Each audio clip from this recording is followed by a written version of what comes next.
70 years ago, I was in high school, almost a third as long as the country has been around. And when I was in high school, I really only had two things on my mind: girls and cars. and I wasn't doing very well with girls, so we'll talk about cars. But let's just imagine that when we finish, I'm going to let each one of you pick out the car of your choice. Sounds good, doesn't it? Pick it out, any color, you name it. It'll be tied up with a bow, and it'll be at your house tomorrow. And you say, well, what's the catch? And the catch is that it's the only car you're going to get in your lifetime. Now, what are you going to do knowing that that's the only car you're ever going to have and you love that car? You're going to take care of it like you cannot believe. Now, what I'd like to suggest, you're not going to get only one car in your lifetime, but you're going to get one body and one mind, and that's all you're going to get. And that body and mind feels terrific now, but it has to last you a lifetime. The most important thing is to be able to define which ones you can come to an intelligent decision on and which ones are beyond your capacity to evaluate. You don't have to be right about thousands and thousands and thousands of companies. You only have to be right about a couple. I met Bill Gates on July 5th, 1991. We were out in Seattle, and Bill said, "You've got to have a computer." And I said, "Why?" And he said, "Well," he said, "you can do your income tax on it." I said, "I don't have any income. Berkshire doesn't pay a dividend." He said, "Well, you can keep track of your portfolio." And I said, "I only have one stock." I said, and he says, "It's going to change everything." And I said, "Well, will it change whether people chew gum?" And he said, "Well, probably not." And I said, "Well, will it change what kind of gum they chew?" And not. And I said, "Well, then I'll stick to chewing gum and you stick to computers, you know." I don't have to understand all kinds of business. There's all kinds of business I don't understand. But there's thousands of opportunities there. I did understand the Bank of America, you know, and I'll be able. I'm able to do that. I'm able to understand some given percentage. But Ted Williams wrote a book called The Science of Hitting, and in The Science of Hitting, he's got a diagram, shows him at the plate, and he's got the strike zone divided into 77 squares, each the size of a baseball. And he says, if I only swing at pitches in my sweet zone, which he shows there, and he has what his batting average would be, which is 400. If he had to swing at low outside pitches, but still in the strike zone, his average would be 230. He said the most important thing in hitting is waiting for the right pitch. Now, he was at a disadvantage because if the count was 0-2 or 1-2 or so on, even if that ball was down where he was only going to bat 230, he had to swing at it. In investing, there's no called strikes. People can throw Microsoft at me and, you know, you name it, any stock, General Motors, and I don't have to swing. And nobody's going to call me out on called strikes. I only get a strike called if I swing at a pitch and miss. So I can wait there and look at thousands of companies day after day, and only when I see something I understand and when I like the price at which it's selling, then if I swing, if I hit it, fine. If I miss it, it's a strike. But it's an enormously advantageous game. And it's a terrible mistake to think you have to have an opinion on everything. You only have to have an opinion on a few things. In fact, I've told students, if when they got out of school, they got a punch card with 20 punches on it, and that's all the investment decisions they got to make in their entire life, they would get very rich because they would think very hard about each one.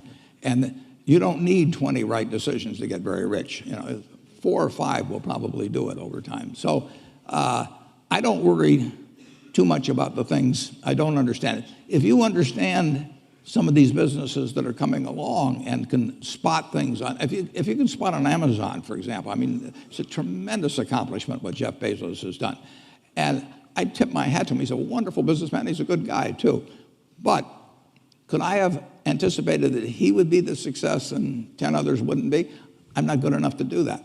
But fortunately, I don't have to. You know, I don't have to form an opinion on Amazon. And I did form an opinion on the Bank of America, and I formed an opinion on Coca-Cola. I mean, Coca-Cola's been around since 1886.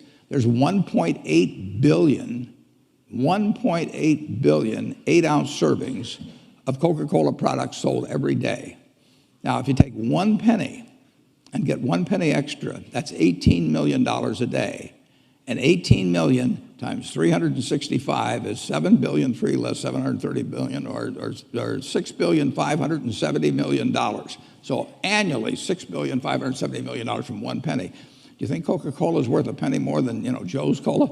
I think so. So, and I've got about 127 years of history that would indicate it. So those are the kind of decisions I like to make. And you may have an entirely different field of expertise than I would have, and probably much more up to date in terms of the kind of businesses that we're seeing evolve. And you can get very rich if you just understand a few of them and understand their future.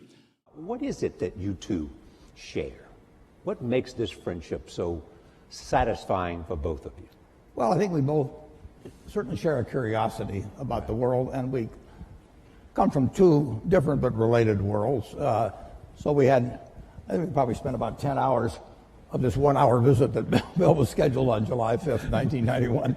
His mother had to talk him into it. And we weren't halfway. I mean, we had gotten no place in terms of our eventual agenda just in that time. In fact, the governor of Washington came by, and Bill's dad had to come into the bedroom and pull us out of it. We didn't want to. He was a little embarrassed we were talking to him. Well, we have fun to start with. Right. I mean, every relationship should have a lot of fun in it. And we find the world in just such an interesting place. So we like to compare notes on it. When we compare notes, we have a lot of fun doing it. Part of the time, as I remember the conversation, by the way, there's a remarkable documentary about Warren, which is on HBO. I think it premieres on January 30th, on Monday. Yeah. You should take time to take a look at it. Bill's involved in that, and you will see, in a sense, it's called, I think, Becoming Warren Buffett. Yeah, that's what it's called. Becoming. Took me 86 years, but I got there. You're doing well on it, though, aren't you? Well, so far, yeah. But best is yet to come. And one of the things that happened tonight, Bill, was that I guess your dad at the dinner said, what's been the most important quality for you? And you found out that you and Warren had the same word.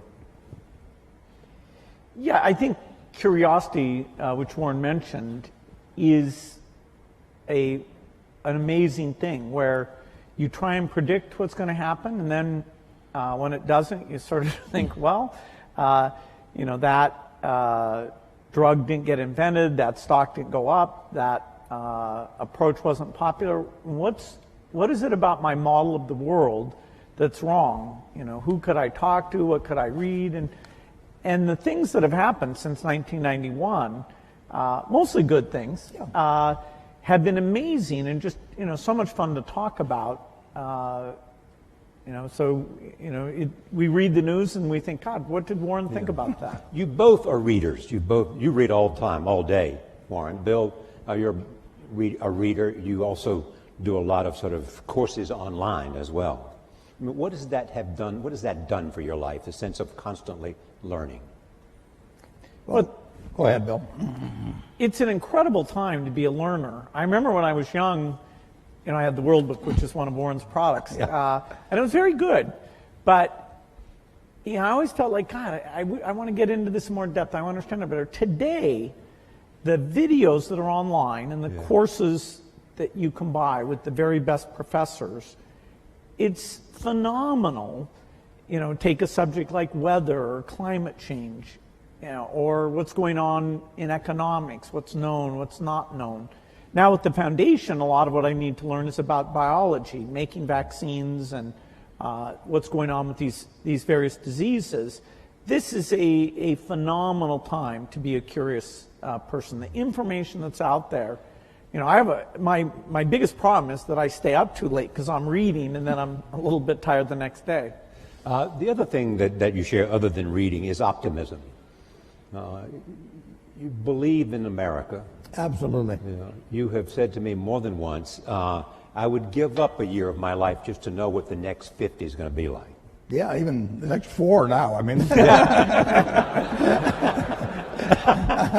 why'd you pick 4? I don't know, just number that came to me.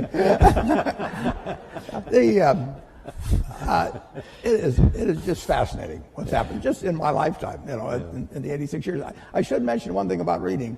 It was at the library here at Columbia that I wish I spent probably more time than any other student.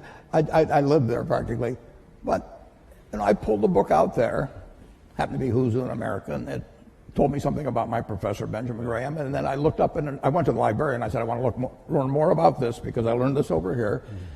That changed my whole life. We own Geico now because of that librarian directing me to some other book and then following through on that. It's the chance. I read about 1/5 the pace that Bill does, but I still spend 5 or 6 hours a day reading. I mean, you can learn so much. I particularly love biography. Just to be able to live the lives of these people that have been so extraordinary, the lessons and the discouragements they face, just everything about it. So you can't get enough of reading. What surprises you most about Bill? That's an interesting question. I guess what really surprised me is initially we just found so many things to connect on. He did try to sell me a computer. That's probably the only sale he didn't make, although the computer changed my life for the better in a big way subsequently. But, he just had this same curiosity. Yeah. And the other word you have used is focus. Well, the focus is no question about it. I mean, both of us got to where we are in a big way because of focus. Bill, what surprises you about Warren? I was so amazed that he comes to investing with this broad model of the world. So one of the first questions he asked me was, hey, Microsoft's a small company, IBM's this huge company. Why can you do better? Why can't they beat you at the software game that you're playing? And I always, every day I was thinking about, okay, what advantage do we have? What do we do? But nobody ever asked me that question. And we talked about the economics of software, which is a very different and special thing. And he could relate it to things that he'd seen. And I didn't understand banking, why some get ahead and some don't. And so he was able to put that in very clear terms. And so I found somebody whose model was rich enough that it helped me understand things that I really wanted to know. And we could laugh about things that were a surprise to us. I'd say his humility and his sense of humor really stood out in this incredible way. I mean, he enjoys what he does and he shares that with other people. And even, when I ask questions that are pretty naive that he's probably been asked 50 times, he's very nice about, well, it took me a long time to figure this out, Bill, but here's how it works.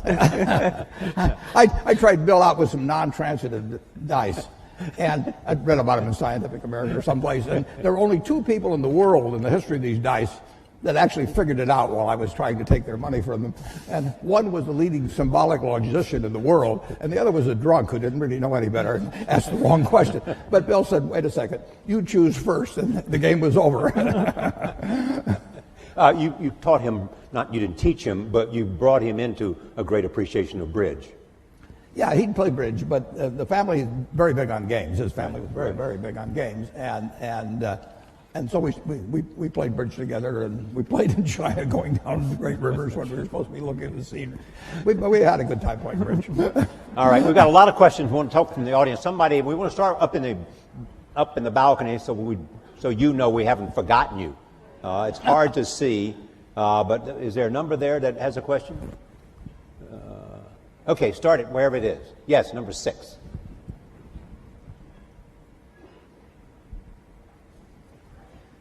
Thank both of you guys for being here today. My question is in regards to public health and vaccinations. Given our current president's publicly stated stance against the use of vaccinations, both in this country and abroad, how would you recommend that we, as students and future leaders in the health sciences, best allocate our resources to most effectively resist his alternative fact political philosophy in regards to domestic and global public health? Thank you. Well, Bill? That's a good place to start. Yeah. Well, the facts about vaccines are very clear and very strong, which is both that they're safe and that the vaccine schedule has been designed to reduce disease. And the more parents that adhere to it, the more not only their children be protected, but you have some kids who are immune deficient. And so unless the kids around them are protected, then it puts those kids at risk. And there are diseases like measles or pertussis that all it takes is a small cluster, and then mostly those diseases would be coming in from overseas, but you can get infection, and in some European countries you've had deaths because the kids weren't vaccinated.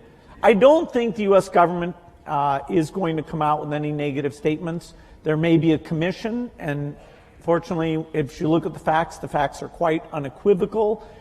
We certainly are speaking out in favor of vaccines. So I'm a little surprised that we have to stick up for them, but it's true in every country that you get these rumors, and particularly in today's media, those rumors can get out and ahead of the facts because the rumors are sort of more salacious or contrary to what you've been told type things. Here, I'm sure we'll have a chance, if necessary, to go through the facts again and get a clear positive message from the government. And the risk is, if vaccines somehow, people are scared of having vaccines, the risk is? Well, we're engaged right now in polio eradication. And the only way that succeeds is to get 95% of the kids to have these vaccines. And there we ran into a form of anti-vaccine sentiment that's even worse than U.S. rumors, and that is that two terrorist groups, one in Nigeria, Boko Haram, and another one in Pakistan, Afghanistan, the Taliban, said that vaccination was a U.S. plot and would sterilize women, and it was a very bad thing. And they took the women who were going out to the children's houses and giving these oral drops, oral polio vaccine, and actually killed a number of them. And so those negative rumors, the only reason we still have polio today, that we're not done, is because of that part of Nigeria that Boko Haram has caused unrest, and the border areas, including Baluchistan in Pakistan, where there have been these anti-vaccine sentiments. So, our risk is simply those negative things. So it's not just in rich countries that we run into this. It absolutely causes deaths if parents don't know. Bring your kids in and get them fully vaccinated. And your drive to eradicate polio is to show that you can do it. Well, it started in 1988 when it already had been eradicated in the Americas. So these were the U.S. in the 60s, the rest of the Americas in the 70s, showed that it could be done. And so in 1988, well before our foundation was involved, Rotary and a number of other organizations said, let's get rid of this. And it's been harder than was expected just because of these sentiments. Here we are in 2017, last year, less than 50 cases. So we are very, very close. In fact, there's so few cases now, the way that we track where the virus is we go and look at sewage samples, and we see, because a lot of kids get infected and pass it along without getting paralyzed. And so it's only through these sewage samples we know that there's still about 4 places in Pakistan and Afghanistan and 1 place in Nigeria that we haven't gotten there yet. All right, let's see the next question. I got to see a card. Number 1. Thank you both so much for being here. My question, again, is a little bit on the political spectrum. I was wondering what you're both most hopeful about in this new political environment we have, and also what you're both most worried about. You want to take hope or worried, Warren? Well, I'm confident that America will move ahead. It's been, from the time I was born until now, the real GDP per capita of this country has gone up 6 for 1. I mean, nobody ever dreamt that would be possible. And when you look at what's happened in this country over 240 years, it's an absolute miracle. When I went to Columbia Business School in September 1950, 1 woman in the class. I mean, this country moves forward, and you can't stop it. So I'm enormously optimistic. I say the luckiest person born in the history of the world is the baby being born today in this country. And we will go and, everybody, half the country always is going to be somewhat unhappy, or close to half, about the last election. But I grew up in a household in the late 1930s. My dad was very Republican. my sisters and I didn't get dessert unless we said something bad about Roosevelt. I mean, it was it was required. And I heard all these apocalyptic views about after his third term there'll be no more elections. I've been hearing that all my life, and year after year after year, with occasional hiccups and an occasional seizure like we had in 2008 and 2009. But this country, it's all profit, folks. I mean, when I came in, just think of what it would have been like in 76, nothing here. Yeah. And now we've got... And the velocity of change Oh, it just keeps every moving. day. I mean, guys like Bill, they don't quit. I mean, he moves on to something like polio. He mentions 50 cases in the world. There were more than 50 in the ward where I went when I was a teenager to see a friend of my sister's. And they were all in these rocking machines and everything. They were destined to a terrible, terrible life, and it was just one ward in Omaha, and now that's the yearly total, thanks initially to, as well as currently to Rotary and some, but people kept working on it. This world moves forward, and it's been doing. I bought my first stock when I was 11 in April of 1942. The Dow was 100. If you haven't looked, it's 20,000. Something good must have happened in between, and it's going to keep happening, folks. Bill, I know you share the optimism. What about concerns? Well, the optimism is partly that I think American innovation is strong. Support for research is by and large bipartisan. And so whether it's health breakthroughs or even energy breakthroughs, I think, every year that goes by, we're going to have more of those things. Now, this administration is new enough. We don't know how their budget priorities will come out. There are things like foreign aid, which is a small part of the budget, about $30 billion a year, but that means the U.S. is the biggest, that every time there's new leadership, we have to go in and articulate the benefits. It's well spent. It's not the image that people have in the past. And so right now, I think there's a lot of intensity to make sure we get that message out and get, both in terms of the executive branch and the Congress, to maintain amazing things like the President's Malaria Initiative or PEPFAR, which is an HIV thing. These things started under President Bush, and so our foundation's had a great working relationship with Democratic and Republican administrations. Most people wouldn't realize that U.S. foreign aid as a percentage of the economy, which is generally how it's measured, reached its low point in 1999 under the Clinton administration. Now, I'm not saying it was the administration, it was a mix of the administration and the Congress.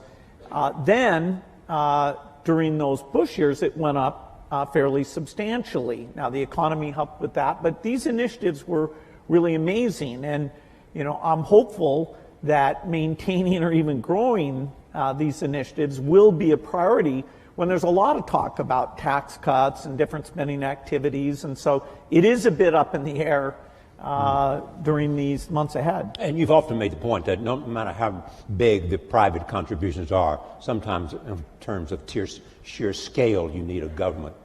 Yeah, somebody asked me today, if PEPFAR, which is this AIDS program, was canceled, wouldn't private philanthropy make up for it? Well, PEPFAR is over $5 billion a year. That is this one aid program, which is a phenomenal thing that's saved over 10 million lives. That's larger than our foundation, which is the largest in the world. So there's no possibility the government sector, U.S., U.K., other European donors, that's $130 billion a year in total that's uplifting these poor countries in health and education. And if we lose the consensus around that, if people draw inward too much, we will hurt progress and there will be millions of lives lost because of it. All right. And one thing that might be mentioned, Charlie, is that the difference between now and 60 or 70 years ago in the ability of really bright people, really innovative, really energetic people to get finance to do things is just dramatically better than it was at that time. So now, if you've got good ideas, and there's good ideas right in this crowd, and you've got energy, it's far easier to get finance to move forward those ideas than you could 50 or 60 years ago. Is that because of the internet or crowdsourcing? Of what is it? It's just lots more capital around and people more optimistic about. People are very optimistic about business. But better ways to connect the two, the capital and those Absolutely. and the ideas. It's dramatic. It's dramatic. And the willingness to take risk. The first venture capital stuff is in the 1960s, and it's tiny. Microsoft, when we were taking outside investment, we took at a valuation of $20 million, we took $1 million for 5% of the company. I'll do it retroactively, folks. You had your chance. You had your chance. We never spent the money. That is, our business was profitable enough. We really didn't need to do that, but we wanted people on our board to give us advice. And there's an episode of Silicon Valley where all these venture capitalists are courting this guy. And that really reminded me of what it was like. By that time, which was 1984, there were dozens of venture capitalists. And that's something that other countries have tried to duplicate. They have in small part, but not nearly as well. This willingness to take risks, the idea that if you have a failure, it's not a mark of shame, that, hey, what's your next startup going to be? You heard his secret, folks. He gets his ideas from Silicon Valley. Be sure to. All right, cards. Let's see where the cards are, folks. Okay, number 3, take the card right there. So you started this talk about how you'd able to make a model and it won't accurately predict what happens. And on the other side of the coin, I was wondering what happens when you create such well-developed predictive technology, and what are the ramifications and implications of that outcome? Well, I don't think our predictive technology is going to be like an oracle. Warren's nickname is the Oracle of Omaha. But the percentage of times you can predict things like macroeconomics, because they involve emotional sentiment. We're a long ways away from that. The biggest modeling thing I'm involved in is a group that models diseases. So we look at HIV or tuberculosis and understand, okay, what do we have to do in terms of diagnosis and drugs to get these things down? Once we finish polio, we'll go on, and our next big challenge, which will take decades, but I expect will be done in my lifetime, is malaria eradication. So these models aren't nearly at the point where they can take human sentiment into consideration. The field of economics, a very basic question about what we should have done differently before the financial crisis, there really is no consensus, whether it's with the public or inside the profession of economists. They agree that some of the emergency treatment we did was necessary and important, and I wish that was better understood. But in terms of the root causes, it's actually a little disconcerting how little our models or understanding explain how that imbalance got so extreme. All right, well, number 2. Hi, my name is Eugenia. I'm in the engineering school here at Columbia. And I wanted to ask, you were talking about that you love reading. I wanted to ask if you have a particular book that it changed your life, like the way you think about things. And I also wanted to ask, what is the thing that you admire the most about each other? Like you, Bill, about Warren, and the other way around. Thank you. They sort of touched on the second question, but go ahead, they may want to add to it. Books, though, first. Changed your life. Well, a book did change my life, and it was by a fellow who taught here at Columbia, Benjamin Graham, and I read the book when I was 19, called The Intelligent Investor. And I'd been interested in investments since I was maybe 7 or 8, but I'd never, and I'd read every book in the Omaha Public Library by the time I was 11. So why do you think you were interested in investing when you were 7 or 8? Because I was too dumb to get interested at 4. My dad had a very small investment firm, and I would just go down and I read all the books that he had there, waiting to go to lunch or whatever it might be, and then I went over to the public library and read them all, and it just was a fascinating subject to me. But I didn't have any. I knew what everybody thought and all of that at an early age, but what Graham wrote made sense. I just happened to pick that book up at a bookstore in Lincoln, Nebraska. But to investing per se, is there something about your core competence that made investing the perfect place for you to be? Yeah, it certainly wasn't to be a pro football player. I looked. It was a question of zeroing out all the other incompetencies, and I was left with one thing, Just the allocation of capital. I was actually wired in a way that was. This would be something I would be good at. So what wired in what way? I can't tell you precisely, but I've got the right temperament for it, which is much more important than IQ. If you've got more than 120 points of IQ, sell the rest to somebody else. You don't need it in investments, but you do need the right temperament. You do. You do have to be able to think for yourself. And getting back to, the earlier question, the first question I ask myself when I look at a business is, is it important and easy what I can determine about this business? Yeah. And a lot of them don't make it. Now, Bill is looking for hard questions that plague society, and where intellect and money may make a difference. They may not for a while, but he's taking on the tough things. My job is to find easy things. I'm looking for 1 foot bars to step over, rather than 8 foot bars to jump over, But that's not irrational if you're looking at the investment universe. But reading is key. On the biography, on the book thing, I will tell you a wonderful book to read. I can tell you a number of them. Intelligent Investor, obviously, if you're in the investment field. But Katharine Graham's autobiography is a marvelous book, and it's absolutely honest, told by an incredible woman who had an incredible life and then wrote honestly about it. But someone who you knew very well and invested with, and she was a bit reluctant and had to be assured, that she was afraid of me, actually. Yes. But what makes that book so much? It is such a broad range of human experience, honestly told. I mean, you couldn't have, nobody in Hollywood could write a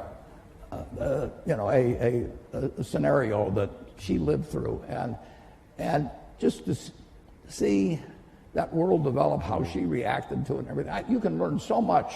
My partner Charlie Munger just loves Ben Franklin.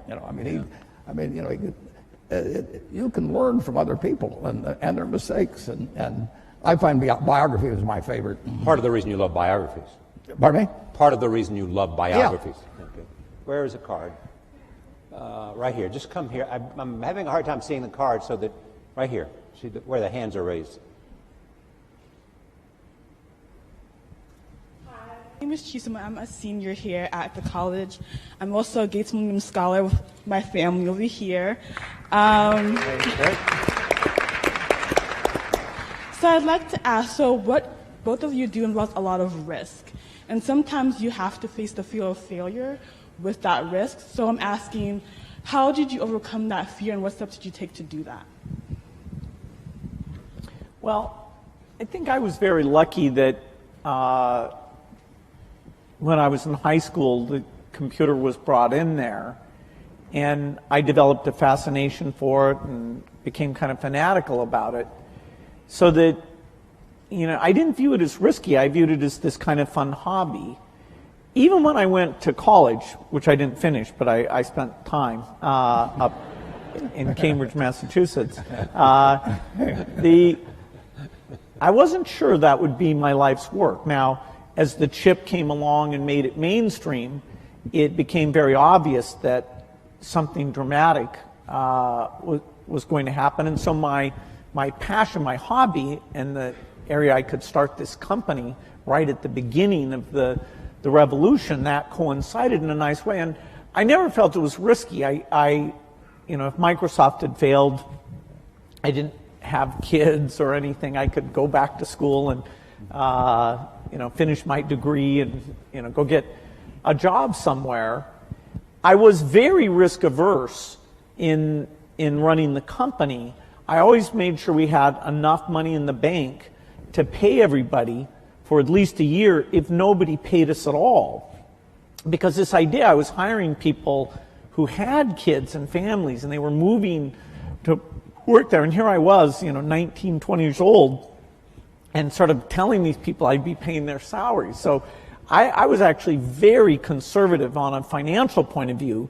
And one of the few arguments I had with Steve Ballmer, who came in and played a phenomenal role in the success of the company, was how many people could he hire? because I was trying to be so conservative. But I let him go full speed, and it turns out our financial success meant that we never had a conflict about that. But I think it's great to be risk-taking, particularly when you're young, trying out different things, fields that aren't very popular that you might enjoy. But I never got into a position where I was taking, actually in any meaningful sense, I was taking a big risk. I mean, the risk for you would not to have acted because you felt the train was leaving the station. Yeah, and it was so clear that this was going to happen. And this was so much fun. I mean, I was a fanatic. I didn't believe in weekends. I didn't believe in vacation. My mom had to negotiate whether I'd come once a week for dinner. No matter who the guest was. Yeah, that's right. That's right. Yeah. But Warren, you have often said you still tap dance to work. Absolutely. Because you can paint with your own colors. Yeah. I'm as excited about tomorrow in terms of what's going to happen as I was when I started. I was having a lot of fun when I started, but I'm having just as much fun now. And when I was here at Columbia, I had this terrible fear. It was impossible for me to speak in public. I mean, I wasn't able to do it. I actually read an ad in the New York Times. I went down to Midtown, signed up for a course, gave the guy a check, and then stopped payment on the check. I mean, I was just petrified. But finally, and actually, after you get through hearing me today, maybe you'll wish I'd stayed afraid of public speaking, but that's another question. Then, when I got out to Omaha, I finally decided I just had to do it, so I gave a guy $100 in cash, and once I parted with $100 in cash, I'd jump off the Grand Canyon to get my money's worth. So, but it changed my life. But I would say this: don't fear failure. Almost everything that's turned out, I got turned down by Harvard. The best thing ever happened. Among other some good things that happened that didn't seem good at the time. Don't worry about. And don't let it eat at you or look back. Just keep going, because you're going to have some things and forget them. Go forward. All right, I want to go to the back of the room, right back there, wherever number 3 is. Hi, my name is Matthew Mann. I'm a first year at Columbia Business School. Both of you had a moment where you went out on your own. And I guess my question would be, if you were to do it all over again, you're in our shoes, what industry would that be in? Where would you start your own business today? I'd do the same thing. Yeah. I mean, for one thing, I'd be a failure at anything else probably. I mean, I'm not gonna, no, I mean, I had fun when I was in my 20s, my 30s. Now I'm 86 and I'm having fun. And so I advise students, as much as possible, look for the job that you would take if you didn't need a job. I mean, don't sleepwalk through life, and don't say it's all going to be great. I'll do this and I'll do that, and I'm just marking time till I get to be older. That, as I've told people, that's like saving up sex for your old age. I mean, it just is not it is not a good idea. Yeah.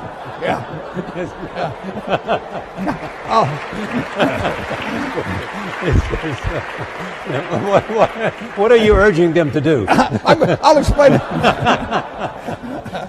Just what I'm talking about. Now, you really want to be doing what you love doing, and you can't necessarily find it on your first job. Right. But don't give up before you find it. Bill, you've had the unique experience, A, because of your curiosity, B, because of your involvement in global health, to see the impact of a lot of other areas, whether it's biomedicine or whether it's a whole range of other things other than computer science. If you were going to drop out of Harvard today, which field would you be most likely attracted to? Well, I love the hard sciences, and there's some phenomenal things that people will get a chance to be part of. I'd still probably pick computer science, because the work in artificial intelligence today is at a really profound level. Our ability not just to play games, but that is a profound milestone, the AlphaGo work that the DeepMind people at Google were able to achieve. And that kind of technology is in all the leading companies and a lot of the universities. With AI, creation of agents, the ability to read and understand material, it is going to be phenomenal. So anything connected with that, I think, would be an exciting lifetime career. I also think in energy, we have the imperative to have energy that's reliable, cheap, and clean. And no system available today can provide that, whether it's for rich countries or for poor countries. And so the innovations there will be profound, and there's many paths that could provide that solution. Finally, I think biology, it's the most thrilling time. We are going to figure out obesity, cancer, even things that are very hard, like depression, because the mind is even more complicated than other parts of the body. I see this through the lens of the disease of the poor, the infectious disease, where new vaccines, new drugs, we are moving faster than ever. And some of these are platform technologies like DNA vaccines that are going to give us just that one thing will give us lots and lots of solutions. And so working in that space is phenomenal. Now, I say this, to my children, and they may not want to do hard sciences. The one who's picked wants to counsel patients and be a doctor, and even more than the science piece, that relationship with patients is what grabs her. So everybody has their own taste, but in terms of big impact, those 3 hard science problems would be at the top for me. All right, next, right here, right next to number 1. Hello, thank you guys for being here. Also, thank you to Mr. Gates. I am also a Gates Scholar, and without your foundation, I wouldn't be here. Many industrial-based communities have been severely affected with higher levels of unemployment due to the increasing utilization of automation, which ends up displacing workers. What do you believe is a possible solution to unemployment arising from automation? It's a good question. Because there's a lot of talk about globalization and all of that, and a lot of other people step forward and talk about how technology and the impact technology is having on jobs and the demand for new kinds of skills. Yeah, we were here in 1800 and conducting this, and somebody would point out that eventually tractors would come along and better fertilizer and everything, and that 80% of the people are now employed on the farm, and in a couple of hundred years it's going to be 2 or 3%. And what are we going to do with all these people? Well, the answer is we release them. Keynes wrote something about it in something called Essays on Persuasion. He wrote in 1930 about what a more prosperous society would become like. And he actually postulated that in 100 years, and we're now 87 years from that there would be 4 to 8 times as much output per capita. And he's remarkable, but he didn't quite get how it might get distributed. But the idea of more output per capita, which is what the progress is made on productivity, that should be harmful to society is crazy. I mean, the distribution may be a problem, but if one person could push a button and turn out everything we turn out now, is that good for the world or bad for the world? You'd have to figure out how to distribute it, but you'd free up all kinds of possibilities for everything else. So everything should be devoted initially to getting greater productivity, but people who fall by the wayside through no fault of their own, as the goose lays more golden eggs, should still get a chance to participate in that prosperity, and that's where government comes in. Right. Bill, anything to add to that? Yeah, a problem of excess is a different problem than a problem of shortage. If all the tractors and computers stopped working, then we would have problems of shortage there. And we just wouldn't have enough people to make the output. A problem of excess really forces us to look at the individuals affected and take those extra resources and make sure they're directed to them in terms of re-education and incomes policies, and the need for labor in terms of smaller class size, helping handicapped kids, reaching out to the elderly. The demand for labor is not at zero. If you ever get to that point, fine, you can shorten the work week, and you'll be just fine with that. And so this idea of taking an individual who during their generation is affected, I think there's a lot to be learned about that, a lot of thinking we have to do. But the macro picture that it enables is an opportunity. Number 2. Also, I'm urging people at the back so you have a chance. We want to go back up to the balcony as well. I see number 6. We'll come to 6 after 2. Yes. Hi, my name is Sam. I go to Columbia College, and my question is, what steps do you think need to be taken in order to improve public education, particularly in economically depressed areas of the United States? Bill was the one Bill's the education. Yeah. I think this is a super important issue because the dropout rates, although they've gone down a little bit, they're still very high and very based on income. And even kids who graduate, a lot of them don't enter college, or they do enter college, and they end up in these remedial courses for their reading or math capabilities. And those people have an extremely high dropout rate from higher education, and they can incur debt, they have a negative experience. So we have a long ways to go in education.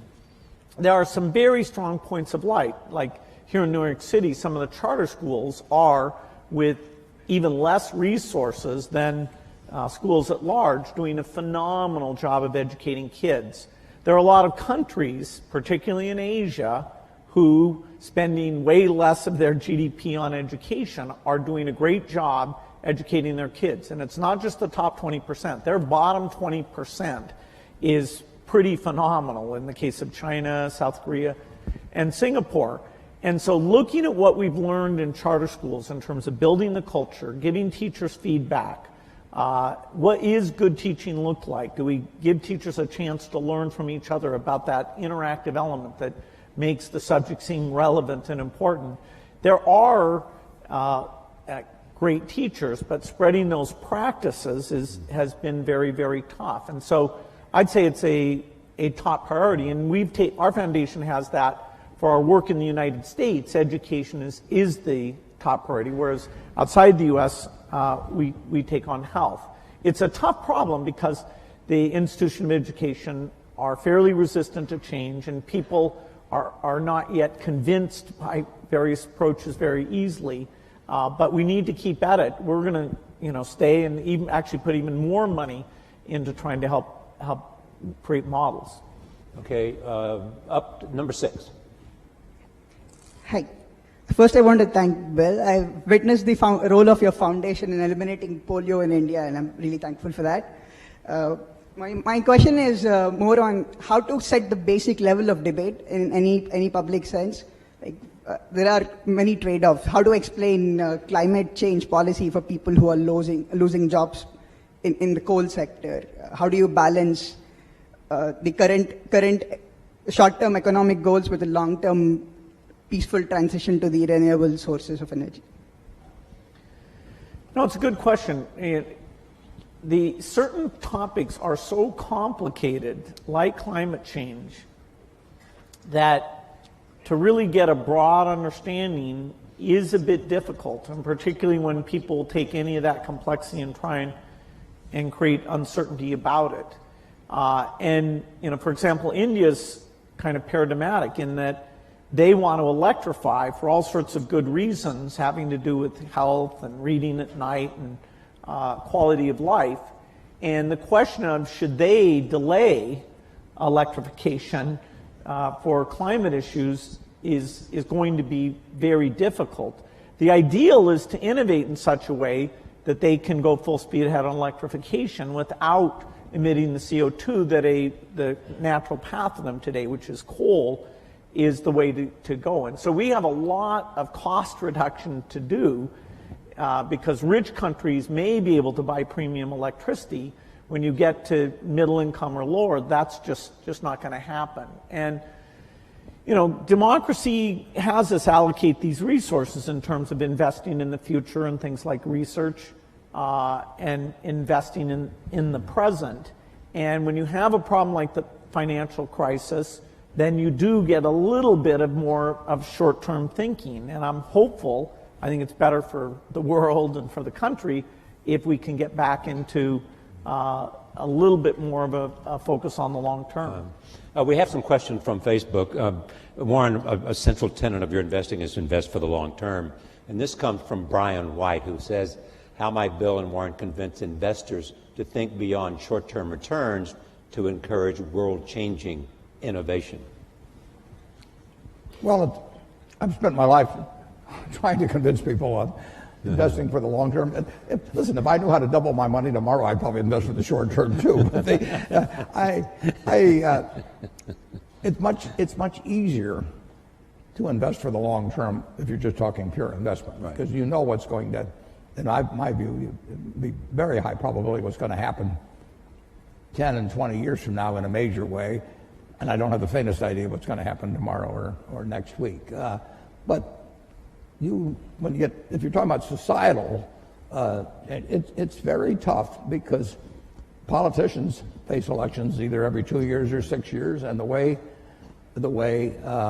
particularly congressional districts have been organized, primaries have become more and more important, and so it's very hard to have politicians think of something that's wonderful for the country for 20 years, but will cost them the election 2 years from now. And that's a basic problem in a democracy, and it gets to be more of a problem as we've arranged congressional districts so the primary dominates, because a very limited number of people turn out, and their motive tend to be on the extremes of both parties. So it's not easy. Whether you're going to make an investment in a company or whether you're going to buy the company, what are the factors that you're looking for?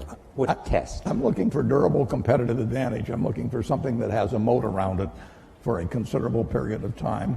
And I'm looking for an honest and able management to run it, because I don't know how to run it myself. And I'm looking for a purchase price that's not excessive. But it's better to pay a little too much for something that's a very good business than it is to buy some bargain, but really a company without much of a future. And I don't know. I don't have a ability to predict with a high probability of success the future of most companies. So I'm looking for the exception.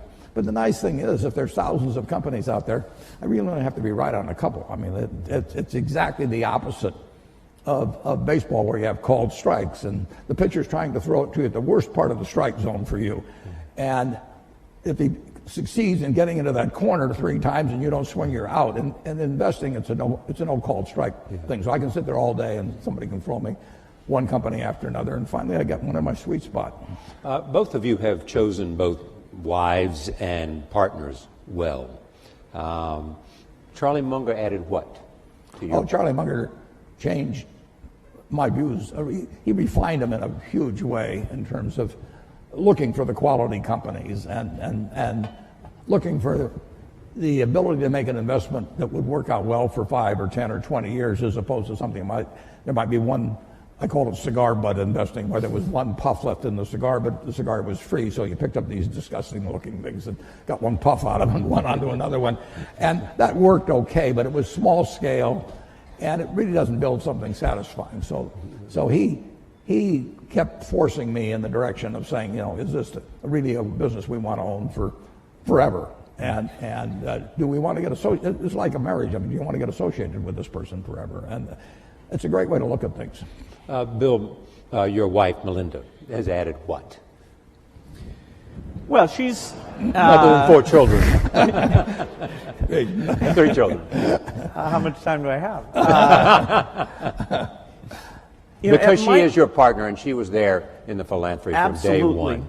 At Microsoft, I had 2 partners who were amazing. I had Paul Allen in the early days, and then Steve Ballmer as the company got bigger. And we would not have achieved anything what we did without those partnerships. Because, when things are tough, when you're making big decisions, having somebody who's really in there with you, committed, for me, I couldn't have done without that. For the foundation, Melinda's an amazing partner.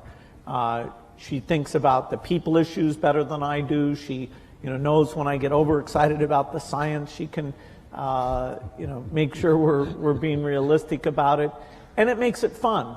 Last week I went to Europe to World Economic Forum. She went to Nigeria, and then this weekend we just sat and talked about, okay, what did we see? What does that say about the work we should do? And so, I don't think I'd enjoy it without a partner, and particularly someone amazing like her. It's more fun with a partner. I mean, Charlie and I have had more fun working together than either one of us would have had individually, and we have never had an argument after working together for 58 years. You talk every day? Not anymore, because we know what the other guy's going to say. We just grunt. We talked it all out 50 years ago. So if you see Charlie and he says, "Why haven't you called me?" you'd say, "Well, I knew what you'd say anyway." Absolutely. No, there's no question about it. But we still have a lot of fun together. All right, right there. Well, let's see, number 2. Hi, my name is Molly Zanger. I'm a student at Barnard College. I guess what I'm basically wondering is what your main considerations are when you're choosing where to donate and what causes to donate to, and what the main challenges are that are associated with that. Yeah, well, I wholesaled it because I made a choice that I wanted to have. Well, originally, my first wife and I planned that I would pile it up and she would unpile it, but that was plan number 1. But she died in 2004, and then I had the problem of figuring out the best way to distribute what would turn out to be a lot of money, and I wanted some people who had similar values and similar objectives to what I had, but I also wanted people who would pour in intelligence and energy, and in the case of Bill and Melinda, a lot of their own funds, would work at it full time, but who really saw society as I saw it, which was that every life is of equal value. And that if you start with that, and then you figure what you might be good at changing, whether it's in medicine or education or early learning or whatever it may be, that was my answer, was the wholesale. Retail philanthropy would drive me crazy, but wholesale philanthropy I really like. Bill? Yeah, for our work at the foundation, the belief in innovation, which both Melinda and I saw at Microsoft, our question was, okay, how do we bring that kind of innovation to help the world's poorest? And we learned that coming up with new vaccines, that although you can pay a lot to have them created, the marginal cost comes down to less than $1. So getting a new vaccine for the main cause of diarrhea or pneumonia, that can be a phenomenal thing. So you're looking for these super nonlinear dramatic things, because as a per poor person or compared to government funding, philanthropy is actually quite small, and yet funding vaccine projects, the government isn't as good as that as a philanthropist who assembles a team and over time is learning how to do that very well. And we had models. Rockefeller Foundation was a phenomenal foundation. The Green Revolution is just one of many things that they did which raised agricultural productivity and avoided hundreds of millions starving. And so studying the other foundations that have taken these big breakthroughs and created a model out of those, that was very informative to what we've gone after. What's the most important lesson you've learned, though, about making investments from the foundation today that you learned along the way? Well, I think when we started out, I thought that just coming up with a new vaccine or drug alone would be enough, and that the world would then take that and get it out to all the children of the world. Partly through field visits I did, that Melinda did, looking at the statistics. That delivery system doesn't get out to a lot of the kids. And so having to figure out how people were hired or how that was funded and measured, this what's called primary health care, we were drawn into that out of necessity. It didn't fit the normal sort of in the lab, come up with this great concoction. And yet, in order to achieve our goals, we needed to think about those delivery pieces. In fact, sometimes the state of the product actually had to be simpler in some ways in order to get through that very limited delivery capacity. And now we're getting to 86% of the world's children with vaccines. It was about 70% when we got started. So that's a good increase. We still have 14% to go. Bill and Melinda have amazing convening and persuasive powers as well. So, I mean, they bring something far more to it than just money. They work incredibly hard, as do my 3 children and their foundations, but they work incredibly hard at getting governments involved in vaccines or whatever it may take. And that just is, it's an extra dimension that I think very few people have in the field. Yeah, I mean, it's a hands-on well, travel to experience. When Melinda is in Africa and she's holding a little baby, I mean, she is actually thinking, you know, this kid needs to be vaccinated, has a decent chance at an education and all that. I feel the same way about the kid, but what I really think is he's going to pee on me, you know, can I hand him something? So there's just a difference in that human touch that makes a big difference. I'm halfway in between. I think he's closer to me, actually. Number 1, number 3, and number 4. First 1, then 3, then 4. Hi, I'm Malvika Goswami at the Columbia Business School. If the current government were to ask for your advice on immigration or healthcare reform, what would you recommend to them? Warren? Well, on immigration? Yes. Immigration, I mean, this country is built on it. I always say to people that are anti-immigration, you know, let's put it in retroactively. And, you know, everybody leaves. It's this country, if you think about it, Bill's heard this before from me, but we are sitting here in part because of 2 Jewish immigrants who in 1939 in August signed the most important letter perhaps in the history of the United States. And you can go to the internet and go to search Bing. And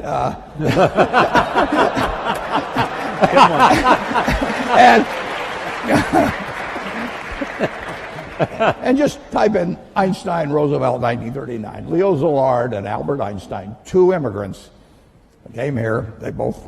They came directly from Germany. Szilard came from Hungary before that. And they told President Roosevelt that the Germans were likely to develop an atom bomb, which was likely to work. It's less than a full page, and we better get to work on something fast. And that the Manhattan Project came out of that. And if it hadn't been for those 2 immigrants, you know, who knows whether we'd be sitting in this room. Mm-hmm.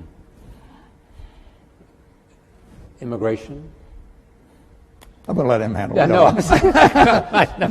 You knew Andy Grove. Just go up and down the line. I mean, right. This country has been blessed exactly by immigrants, and you can take them from any country you want, and they've come here, and they've found something that unleashed the potential that the place where they left did not, and we're the product of it. The question also was about healthcare. I mean, what can you tell us about healthcare that you think is important in terms of the consideration of what might happen? I mean, if you were building a healthcare plan for America, what would be the elements that you would want to include? Well, there's no doubt that in order to provide decent health care, the percentage of GDP devoted to it is going to go up over time. It's already very high, and yes, there's some efficiencies to be gained in that 18% or so number. But as society ages, as we come up with new things like joint replacement, organ transplant, which are going to create lots of human benefits, we're going to have more resources overall, including more government resources for health care. And so it's a tough problem because you have both access problems today and you have cost problems today. And, whenever I look at a problem, I have this one simple lens, which is innovation should help here.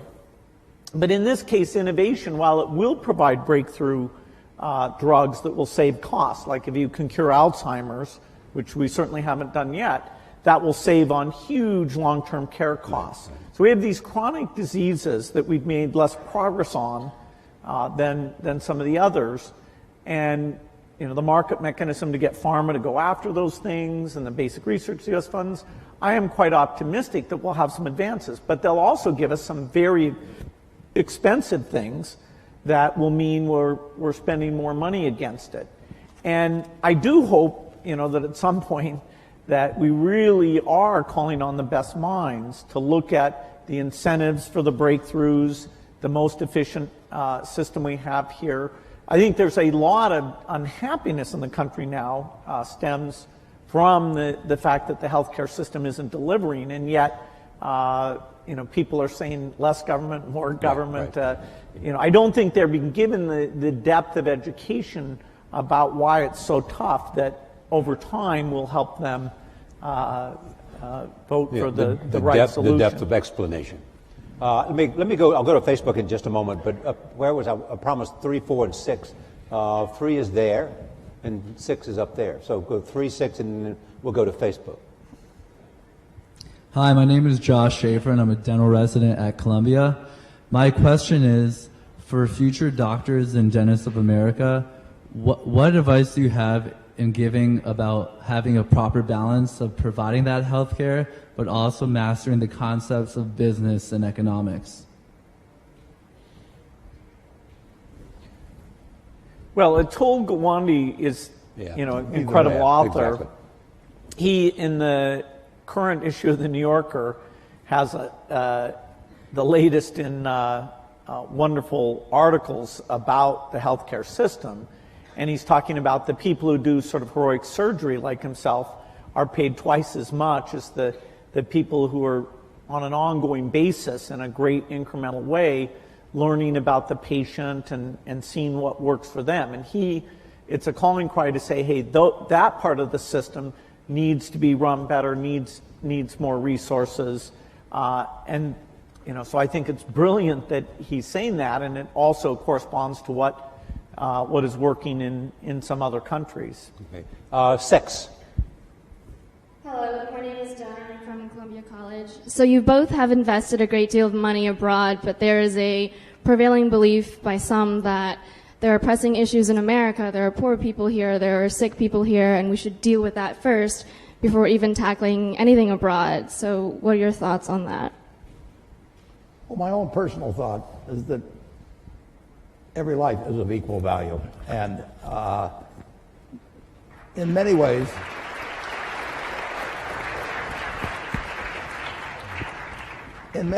if you have a limited number of dollars, you actually can do more for more people outside the United States. We do have greater resources here for our 320 million people than exists around the world for 7+ billion people. So if you can improve the lot of more people by intelligently spending $1 billion or any other number in other areas of the world actually than here. And coming from Omaha and having the money I have, people can say, well, why not spend it all in Omaha? You grew up here in Omaha, it's done all kinds of things for you, and I absolutely acknowledge that. But in the end, if I've got X dollars to spend, I can make life better for more people if I can have it intelligently allocated in other parts of the world, actually, than the United States. And that draws a fair amount of criticism, but I live with it because that's just what I believe. All lives have equal value is really the driving force Absolutely. behind I mean, the Gates Foundation. I'm an accident. I won the ovarian lottery when I was born in the United States in 1930. It was 40-1 against me. I was male. Now it's 80-1 against being a male in the United States in 1930. I was just plain lucky. My life would have been far different. Bill always said if I had been born a long time ago, I'd have been some animal's lunch because I can't run fast and I can't climb trees and everything. And I'd be saying, I allocate capital. It wouldn't work. And, I was lucky. But 79 out of the 80 weren't as lucky as I was at that time. And, Bill. Go ahead, Bill. Yeah, in terms of the helping people in other countries, the foreign aid budget of the U.S. is 0.8% of the budget. And there will be, in the years ahead, a discussion about, is that worth doing? It saves lives for typically about $1,000 of life saved. And in terms of stability and countries eventually being self-sufficient and being part of the world economy, there are some huge benefits to that. So if we were talking about should we spend 20 or 30% overseas, okay, that would be a very interesting discussion. But what we're trying to preserve is something that's gotten smarter and smarter all the time, has proven benefits, all of which are things that our foundation co-invests in the same things, like the polio thing is 0.8%. So I'm hopeful that in a big world that can remain a priority. All right, let me go to another Facebook question. This is from Nadia Akwal. Says, how might Bill and Warren encourage innovation, particularly among teens and young adults? How do you encourage innovation? Well, I think you have a market system that provides rewards for it. Yeah, that's one of them. Yeah. and we have it. I mean, we have an incubator for innovation in the United States. And, Bill can drop out of school. Andy Grove can come from Hungary. And, it just welcomes it. And thank God. That's why we have the kind of prosperity that we have. The question of how it gets divided is a secondary question, and that does not get solved as well by the market system. But our system is just designed for it, and look at what has happened. All right, number one. So also, I want to make sure we get the people in the back, so we only have 5 minutes left. So there's a couple of hands up in the back, so please recognize it. Hi, my name is Sahir. I'm a senior in the engineering school. As men of such great influence, I'm curious, and we touched a little bit about this in the last question, but how you deal with reconciling your convictions with maybe what is believed by the public, maybe even a majority, considering that you have the wealth and power and fame to make such great things happen.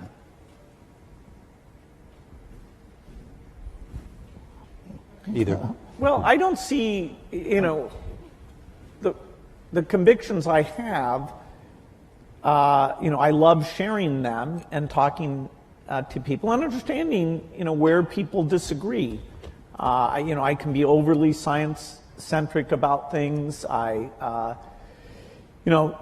There's all sorts of causes that are super important that our foundation, because we have limited resources, we don't get to go and do. There's lots of diseases. There's aspects of education. Part of the strength of philanthropy is its diversity, and so just by sharing the fact that it's fun, it really can have measurable impact. I hope that sets an example for all of philanthropy. I don't happen to believe that my voice should be that much louder than other people.